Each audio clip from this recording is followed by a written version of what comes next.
So Colm Keys is the lead story on the back of the Irish Independent this morning. GAA's plan for radical rule changes set to face opposition, and in fairness, he's got straight to the point with this. Former Down footballer Mark Poland tweeted yesterday, "Good luck to the poor referees if these proposals make it to Congress and are passed."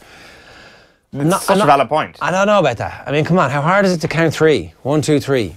How hard is it? How hard is it? What about when you're facing the goalkeeper, trying to make sure that the tee is on the right place, that the ball is on the tee, seeing that there are actually 6 players inside that 45, Hold on, 6 stop, players inside that stop. 45, No, 2 no, inside. you can't How take on earth it. can one person police all this? Well, there is no way one referee is going to be able to police all these rules that are all brought in at once. 2 linesmen. Come on, it's not that hard. So The linesman want the job, remember. 2 referees is absolutely essential here because... Maybe. I'm not arguing that 2 referees isn't a significant improvement in this, but hang on a second. What from this kickoff is so hard that the referee stands on the 45 and says, "You've got to wait until I'm on the 45," and then he blows the whistle and goes, "Well, there's the 2 midfielders and their opposite numbers, and there's the 6 defenders and the 6 forwards." Yeah, but screw that. Like the waiting for the referee to get to the 45-metre line. Just because... He's not... The referee isn't in the square. Well, what referee could be on the 21? It's like a gentle jog back. I mean, come on, it's not me refereeing this game. It's like people who have done a little bit of athletic training at some point in the last 6 months. But he can waddle back to midfield. He can, but he might not do it quick enough to get into the correct position, which, as you say, is the 45-metre line, so that you can see the other 45. You need a referee on either side of the pitch to be able to police this kick-out stuff properly. So you don't. You're standing on the 45 and you're looking straight across and the ball's kicked out and you're like, oh yeah, well, once that ball's kicked out, off they're free to go. Imagine the frustration having to wait for that referee to get to that 45-metre line every time. But only Cluxton and maybe Rory Beggan take kickouts that fast that they're like, okay. And actually, you know what? So it is a disadvantage You can still take kickouts. Of course, it's a massive disadvantage to Dublin. What about club level, says Tommy? What about the club and the children? What about it? It's not that hard. It's like, okay, yeah, I need to be on the 45 and I need my 2 linesmen, one of them to be close to the action and the other one to stand on the 45 and go, okay, what about junior B club level? Well, you know what? I think Mark Poland is right. I think it's a very, very tough one to police. It's just, it's already very, very hard, a very, very hard game to referee. This will make things more complicated. Therefore, it gets harder to referee. I don't know how much more complicated it's going to be. But anyway, Roy Gallagher from Fermanagh and obviously ex-Donegal manager says, people are frustrated with teams keeping the ball. If you stop teams playing the ball back inside their own 45, it makes it easier for a team to hunt the ball down and will lead to more excitement. At the minute, 145 metres, the length of the field, is too big to be chasing down in a 15-man sport. I played 7s with St. Gall's. It made it very exciting when you couldn't play the ball backwards inside your own half. So I think one of the key points that was mentioned in the Mike Quirk piece was that, or maybe it was John Fogarty's piece beside it, that these, at the moment, are suggestions, and they're going to go out and take on board what everybody is saying, and then they will put the final suggestions through to the management committee. So this isn't a done deal. No. They're open to... Now, I say that, past experience would suggest that they're open to a little bit of, yeah, we can change this, but actually they're not really. It's like, we're going to go with this, and on this hill we're going to die. So we'll see how much change happens between now and then. At least it's not going straight to Congress. At least there is some sort of experimental process, which is good. Well, I mean, there was an experimental process before with the sin bin, and Mickey Hart basically killed it in the McKenna Cup. Like, it was supposed to be in for the league. It might have made some GAA historian out there will correct me specifically about what happened, but it might have made it through rounds 1 and 2 of the league, or maybe it didn't make it even in as far as the league. I think it did. And then I was like, no, this can't work. This is a shambles. Because loads of players getting sin binned. Anyway, Captain Best back for Ulster to begin Japan bid. Roy Best bid to make next year's Rugby World Cup in Japan will begin on Friday as he returns to Ulster action against Connacht. So good to see Roy Best back.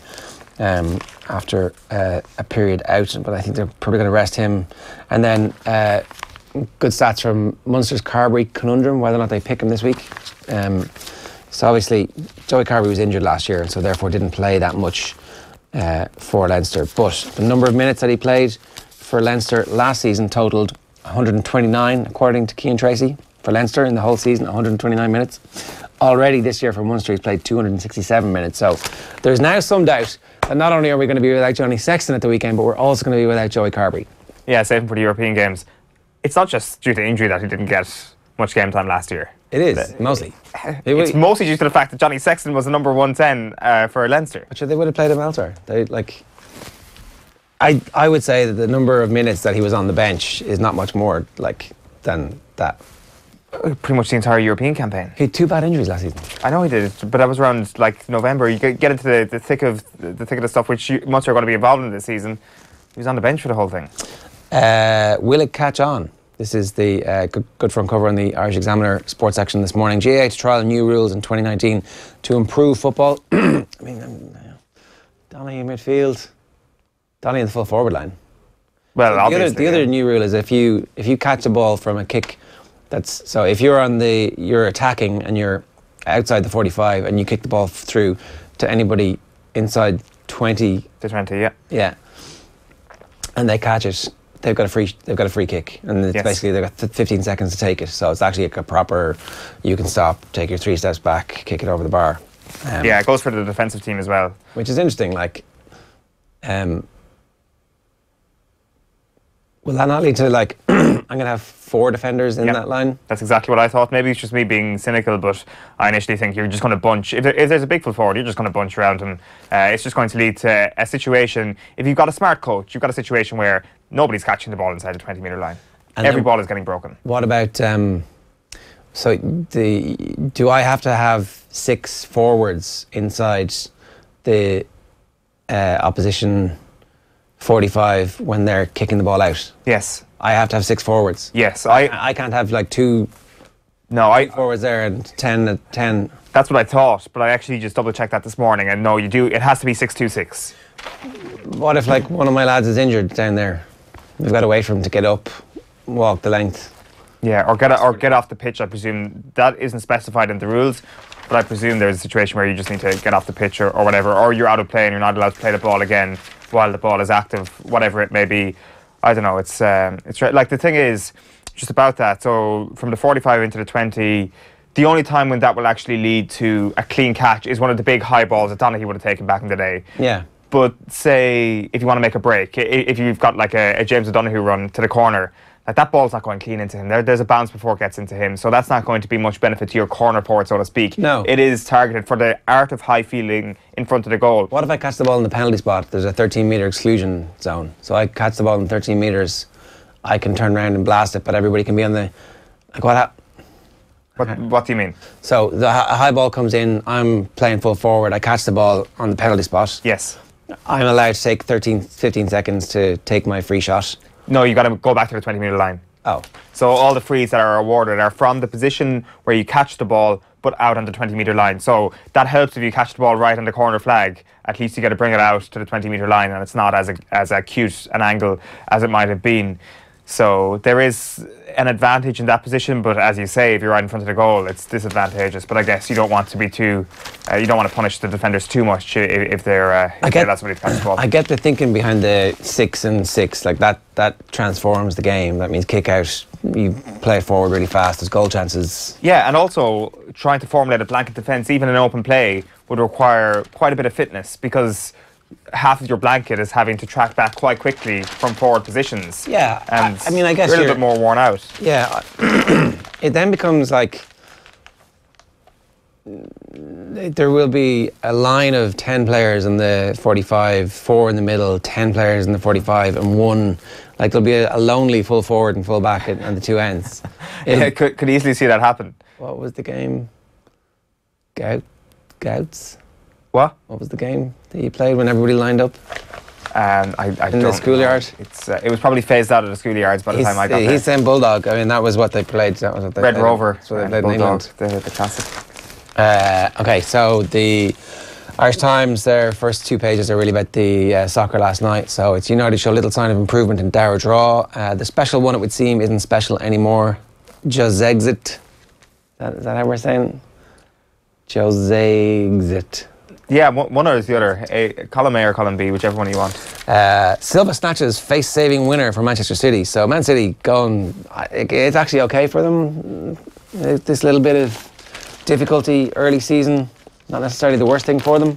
No, I don't think so. I think it's sort of the second season syndrome of actually being Premier League champions, which we've seen in recent years, can be a massive struggle for a lot of teams, and they seem to be coping with it results-wise very, very well. They probably deserved to get that 3 points yesterday. David Silva, like, is he the greatest Manchester City player of all time? Like, just so many important performances down through the years. This is, of course, the greatest era in the history of Manchester City. Is he the best player in this era? It's him or Aguero, really, isn't it? Kevin De Bruyne is almost there, but he's just one of those players that we almost forget to mention sometimes, just his absolute brilliance. And it was Silva to Silva yesterday. Great ball by Bernardo Silva for that winner for David.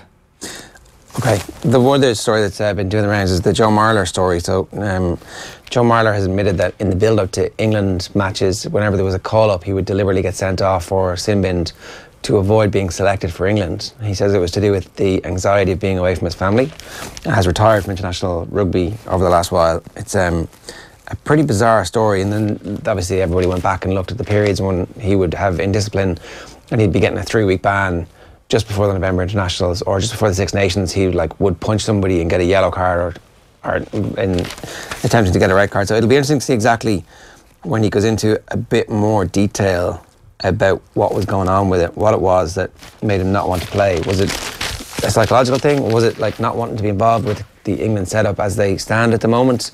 Because obviously, you know, a fairly talented, seasoned international player. Yeah, we had this conversation with Quinny last Friday, and I think we kind of looked at it in a very superficial level, that you want to maintain your club career.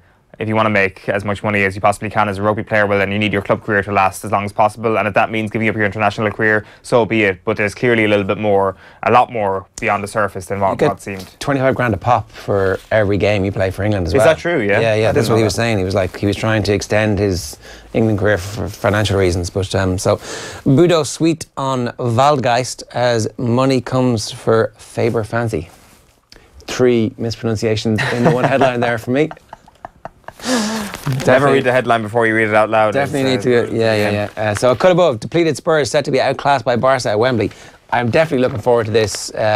Spurs and Barca should play good football tonight as a bit of an antidote to what we saw last night. And here is the Irish news for you. GAA to organise challenge games to test new rules, which is a good idea. Plans to shake up Gaelic football with 5 radical proposals.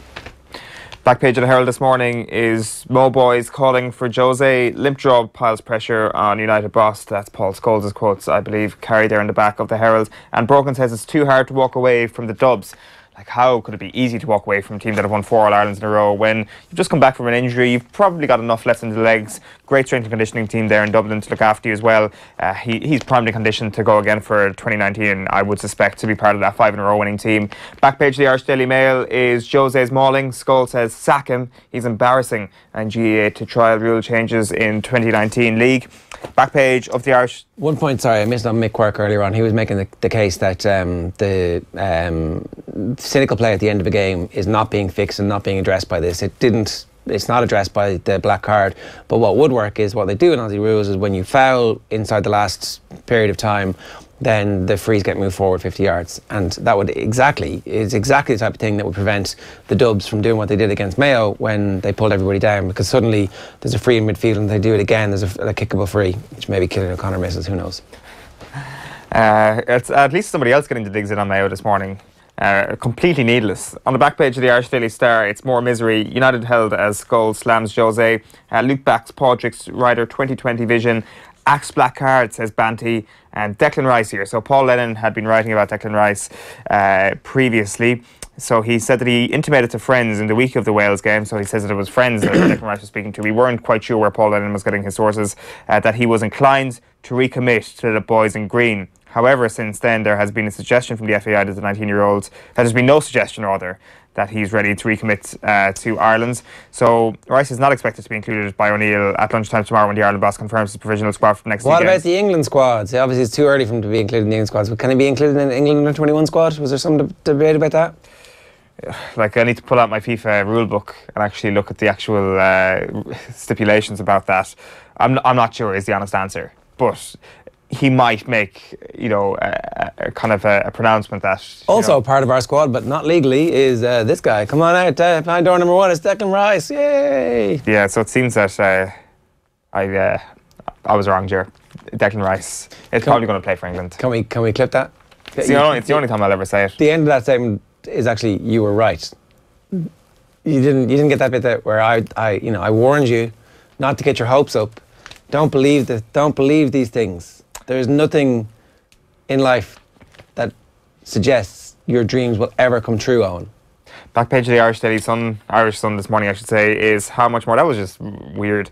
Scholes can't believe Jose has not been axed yet. I'm kind of like, my character's kind of been broken a small bit. Back page of the Mirror this morning is no more. His mouth is out of control. He's embarrassing the club, and I'm surprised he survived. 3 bullet points there, all from the mouth of Paul Scholes.